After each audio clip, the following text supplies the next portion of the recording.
This is WFYI News Now. It's Monday, December 22nd, and I'm Sarah Neal-Estes. Here are today's Central Indiana and statewide stories.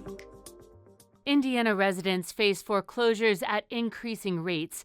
A new report from Adam, a property data company, shows that Indiana has one of the highest foreclosure rates in the country. Executive Director of Fair Housing Center of Central Indiana, Amy Nelson, says foreclosures across the state are trending back toward pre-COVID numbers. Very often it's rural or smaller counties, and that tells us that those counties are struggling in equal measure to our urban center. Nelson says foreclosures also lead to further disruptions in the housing market. We have seen a lot of out-of-state companies coming in, typically private equity companies, coming in and purchasing up our affordable homes. And they target affordable neighborhoods and end up with a lot of homes on a single block.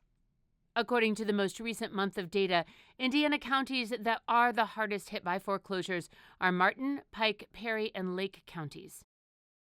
A Central Indiana youth advocacy group wants the state to invest more in affordable housing for families. Tamoria Cunningham reports the Marion County Commission on Youth says the lack of housing causes a negative domino effect for children. A family's access to basic needs like transportation, employment, childcare, and housing plays an important role in the well-being of children, says McCoy's president, Liz Coit. Many children who are in foster care or involved with Child Protective Services in Indiana are also in the juvenile justice system. Coit says this means children are often not returning home to a stable environment, causing them to be removed. She says this places children in a situation to make poor choices that lead them into the juvenile system. We do not want our children living on the street. We do not want our children removed from their homes if we can give them a safe home to be in.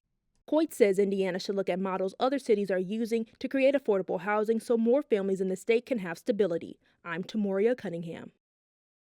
A state-mandated task force voted last week to recommend a new oversight body for the Indianapolis Public Schools district and the city's charter schools. The proposal now heads to the state legislature. In a message to families, IPS Superintendent Alicia Johnson says the district must stay alert as lawmakers consider it. She warns some state lawmakers have previously attacked local control. At a time when some lawmakers have made it clear they are willing to dilute local voices, remove elected representation, and dismantle public school districts, we must remain vigilant. And we will. Johnson voted to approve the task force recommendations despite having strong reservations about some of them. The proposed Indianapolis Public Education Corporation would manage unified busing, enrollment, and facility use for IPS and charter schools. And you can find more information on that proposal on our website. And winters in Indiana and across the country are heating up faster than other seasons. Rebecca Thiel reports on data from the independent research and reporting collaboration Climate Central. The average winter temperature has gone up about 5 degrees for almost every Indiana city studied since 1970.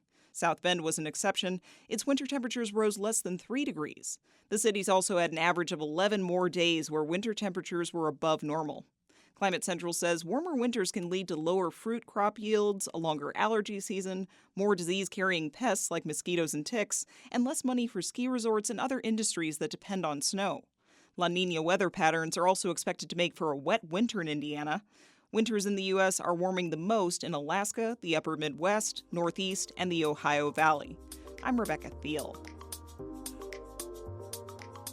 That's all for today's episode of WFYI News Now.